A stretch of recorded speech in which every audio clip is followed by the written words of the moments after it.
अरविंद केजरीवाल बुरी तरीके से घबराए हुए हैं, डगमगाए हुए हैं और अच्छे तरीके से जानते हैं कि नई दिल्ली से इस बार वो चुनाव हारेंगे। ये दिल्ली की जनता की जिनकी जान चली गई कोरोना में, उनकी लाशों पर खड़ा हुआ है ये शीश महल। इस वजह से आज ये हारेगा। सीएजी की रिपोर्ट कह रही है आज कि 25 करोड़ रुपए का घोटाला घर बनाने में हुआ है। जिस दिल्ली का साथ आपने उनके मरते हुए परिवारों के समय नहीं दिया, वो दिल्ली आज आपके इन ड्रामे, प्रोपेगेंडा, एजेंडास और फर्जी, फेक, स्क्रिप्टेड इंटरव्यूज में फंसने वाली नहीं है। सर, आज 2 बजे जो है वो दिल्ली इलेक्शन की डेट आने वाली है और उससे पहले ही आम आदमी पार्टी के कार्यकर्ताओं का सोशल मीडिया पर यह कहना कि अरविंद केजरीवाल को 2 सीटों पर चुनाव लड़ना चाहिए। और इस बार के दिल्ली विधानसभा चुनाव को लेकर आपको क्या लगता है, भाजपा की स्थिति कितनी मजबूत है इस बार? देखिए, जो कार्यकर्ताओं का सोशल मीडिया पर लिखना है, आपको जो ये दिखाई दे रहा है कि अरविंद केजरीवाल के कार्यकर्ता, आम आदमी पार्टी के कार्यकर्ता ट्विटर पर और तमाम जगहों पर लिख रहे हैं, अरविंद केजरीवाल को सलाह दे रहे हैं कि उनको 2 जगह से चुनाव लड़ना चाहिए। दरअसल वो खुद नहीं दे रहे। अरविंद केजरीवाल जानते हैं कि नई दिल्ली से वो इस बार चुनाव हारेंगे, इसीलिए उन्होंने अपनी सोशल मीडिया टीम जो है उसको लगाकर ट्विटर पर लिखवाना चालू कर दिया है ताकि वो दूसरी जगह से चुनाव लड़े। इसका ठीकरा इस बात पर फोड़ें और ये कहें कि कार्यकर्ताओं का ऐसा मांग था। लेकिन सच ये है कि अरविंद केजरीवाल बुरी तरीके से घबराए हुए हैं, डगमगाए हुए हैं और अच्छे तरीके से जानते हैं कि नई दिल्ली से इस बार वो चुनाव हारेंगे। बहुत ही ज्यादा बैगेज है, लोगों में नाराजगी है, ऑन ग्राउंड देखोगे लोगों में नफरत है उनके प्रति।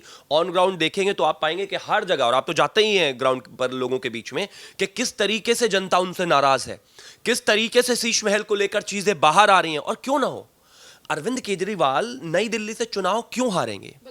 क्योंकि जब दिल्ली में आपके लोग, आपके बच्चे, आपके माँ बाप मर रहे थे, जब उनके पास ऑक्सीजन नहीं थी, सिलेंडर नहीं था, डॉक्टर नहीं था, हॉस्पिटल नहीं था, जब उनके पास खाने के लिए पैसे नहीं थे, जब उनके पास खाने के लिए अनाज नहीं था, जब उनको सांस लेना मुश्किल था, तब ये आदमी अपने परिवार के साथ बैठकर हाथ में शैंपेन लेकर जो है अपना शीश महल बना रहे थे।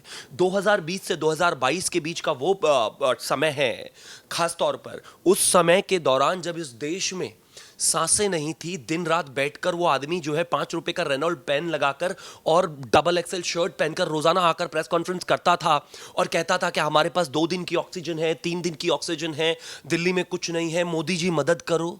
तब वो आपके पैसे को लूट कर उस पैसे से मिनी बार बनवा रहा था, सिल्क का 90-90 लाख रुपए का कारपेट लगवा रहा था, 4-4, 5-5 लाख रुपए के पैनल, टीवी पैनल लग रहे थे, 30-30 लाख रुपए के टीवी लगाए जा रहे थे, 1-1 करोड़ 70-70 लाख रुपए के पर्दे हैं उस घर में, पैनल है, टोटो के टॉयलेट्स है 5-5 लाख रुपए के।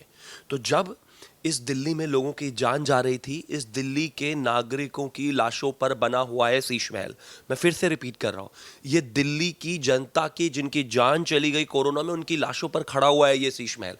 इस वजह से आज ये हारेगा। केजरीवाल तो कह रहे हैं कि हम दिल्ली में अपने कामों को लेकर वोट मांग रहे हैं और इन्हीं कामों के चलते फिर एक बार आम आदमी पार्टी रिपीट करेगी। दिल्ली में कामों के चलते केजरीवाल फिर से रिपीट कर रहे हैं। एक तो मुझे समझ में नहीं आता कि इस देश में खास तौर पर कुछ लोगों को हुआ क्या है। मैंने अभी पिछले दिनों कुछ YouTube इंटरव्यूज देखे, पॉडकास्ट देखे अरविंद केजरीवाल के। ये है करके हंसना नहीं है, ये आदमी फॉलो अप सवाल क्यों नहीं पूछा जा रहा है? अरविंद केजरीवाल से जब उनके मकान के संदर्भ में पॉडकास्ट में राज शमानी के पूछा गया कि भाई आपके ऊपर ये चार्जेस लगते हैं कि आप भी वही एलीट लाइफ जीते हैं, तो उन्होंने कह दिया नहीं, ये तो जो घर बनाया है वो PWD ने बनाया है और सब पॉलिटिशियंस के ऐसे ही घर होते हैं और मैं मानता हूं कि इसमें कोई बुराई नहीं है। मतलब फॉलो अप पलट कर मैं मानता हूं कि पॉडकास्टर के पास सवाल नहीं था क्या? इस देश में जब शीला दीक्षित को एक 8 कमरों के घर में 15 AC लगाने की वजह से यह व्यक्ति अय्याशी और न जाने क्या क्या कहता था, तब वो दिल्ली के चीफ मिनिस्टर का घर नहीं था क्या?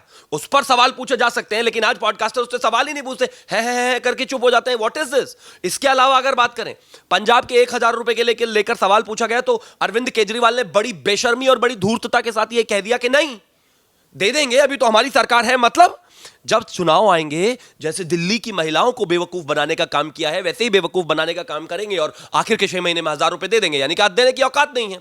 छोड़ दीजिए इस बात को। जब उनसे पूछा गया कि ये आप किस तरीके से जो है हाई प्रोफाइल लॉयर्स आप जो है हायर करते हैं, अभिषेक मनु सिंघवी को आप हायर करते हैं, तो वो कहता क्यों हम सब केस हार जाए क्या, हम दिल्ली सरकार केस हार जाए क्या, हम भी बेस्ट से बेस्ट लॉयर लाएंगे। और वो पुराना झूठा केजरीवाल कहां चला गया जो कहता था कि भ्रष्टाचारियों को, बलात्कारियों को लॉयर मिलना ही नहीं चाहिए, होना ही नहीं चाहिए। आज करोड़ों रुपए का लॉयर है, लेकिन उससे भी ज्यादा बड़ी बेशर्मी इस बात की है कि पलटकर सवाल नहीं पूछा जा रहा। मैं मानता हूं पैसा, मजबूरी होती है चीजों को करना, लेकिन एक नेता से सवाल तो पूछिए, ये किसी और के सवाल नहीं है। वही अरविंद केजरीवाल जो पहले बोलते थे, वही अरविंद केजरीवाल जो आज बोलते हैं। मुझे पूरी उम्मीद है कि जो भी यूट्यूबर, जो भी व्यक्ति उनसे इंटरव्यू करने जा रहा है, उसने अपना थोड़ा रिसर्च तो किया है। वही काम जो आज झूठ, टीवी पर बैठकर एक आदमी झूठ बोल रहा है, पॉडकास्ट पर बैठकर एक आदमी झूठ बोल रहा है, और आप उसको जाने दे रहे हैं, यानी कि आप अपनी क्रेडिबिलिटी पर सवाल खड़ा कर रहे हैं। मैं मानता हूं कहीं ना कहीं सवाल पूछे जाने की आवश्यकता है, और काम किए होते तो बातें क्या थी। हवा साफ नहीं हुई, पानी साफ नहीं हुआ, नालियां साफ नहीं हुई, सीवर साफ नहीं हुए, यमुना जी पूरे तरीके से साफ नहीं हुई है। इसके अलावा बिजली 24 घंटे नहीं है, बिजली के बिल अपने आप ही वो कह ही रहे हैं कि बिजली के बिल जो है बढ़कर आ रहे हैं लगातार, उसमें भी दुनिया भर की कहानियां बता रहे हैं। इसके अलावा जितनी भी स्थितियां हैं, बजट लॉस में है, सारी स्थिति खराब है। सीएजी की रिपोर्ट आई है कल, उस सीएजी की रिपोर्ट में क्या है, एक शीश महल जो है जिसको प्रोजेक्ट पीडब्ल्यूडी ने दिया, पीडब्ल्यूडी ने प्रोजेक्ट दिया, कहा कि इसका रेनोवेशन होना है शीश महल का। उसका जो बजट बना वो 7.5 करोड़ बना, उसका जो टेंडर हुआ वो 8.5 करोड़ का हुआ, यानी कि 1 करोड़ का घोटाला तो सिर्फ टेंडर तक बनने में ही हो गया। टेंडर फ्लॉट होता है, लोगों को अवार्ड किया जाता है, जो सबसे बेहतर में बना सकता है उसको जो है टेंडर दे दिया जाता है, लेकिन ऐसा कुछ नहीं हुआ। अपने 3 लोगों को बुलाकर जो है टेंडर दे दिया गया। उस टेंडर को देने के बाद जिसमें 8.5 करोड़ मात्र लगने थे, उसमें 35 करोड़ रुपए के करीब जाकर जो है टेंडर मतलब घर पूरा हुआ। यानी कि सीएजी की रिपोर्ट कह रही है आज कि 25 करोड़ रुपए का घोटाला घर बनाने में हुआ है।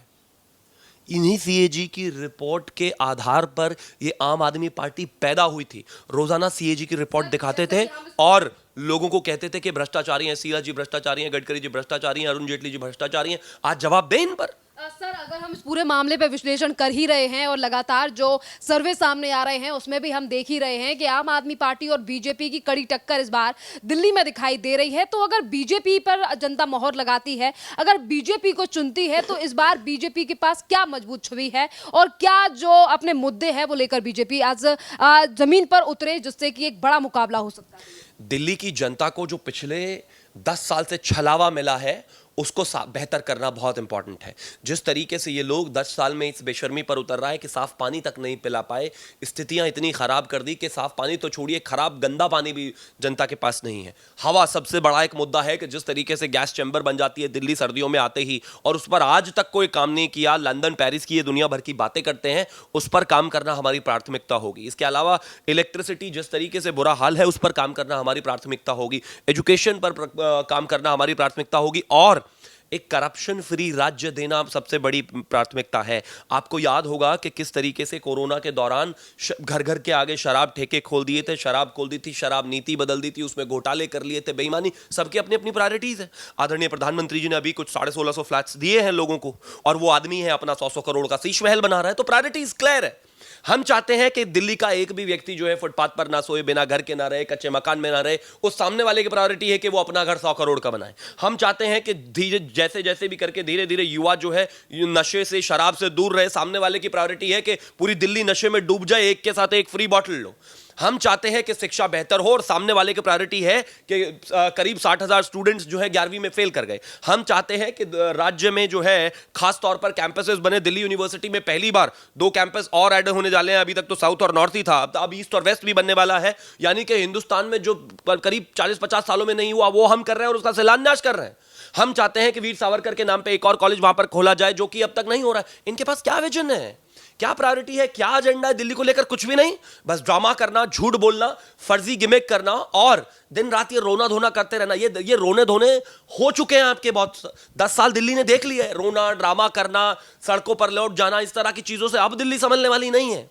जिस दिल्ली का साथ आपने उनके मरते हुए परिवारों के समय नहीं दिया, वो दिल्ली आज आपके इन ड्रामे, प्रोपेगेंडा, एजेंडास और फर्जी, फेक, स्क्रिप्टेड इंटरव्यूज में फंसने वाली नहीं है। तारीख आने वाली है सर, क्या माहौल लग रहा है इस बार? बीजेपी, आम आदमी पार्टी या कांग्रेस का? Bharatiya Janata party clean sweep कर रही है इस बार दिल्ली में। भारतीय जनता पार्टी इस बार सरकार बनाने वाली है। जिस तरीके से आम आदमी पार्टी में फ्रस्ट्रेशन है, जिस तरीके से आम आदमी पार्टी के नेताओं को पता है कि हालत खराब होने वाली है, जिस तरीके से आप देख रहे हैं पहले कहते थे कि कांग्रेस कोई प्लेयर ही नहीं है, और आज कहते हैं कि नहीं नहीं, अगर कुछ बोल दिया है वहां पर अजय माकन ने तो वापस लो, कार्रवाई करो। अरे जब कोई प्लेयर ही नहीं है तो वापसी किस बात की, कार्रवाई किस बात की? मैं मानता हूं बुरी तरीके से परेशान हैं, जानते हैं इस बार बुरे तरीके से हारने वाले हैं।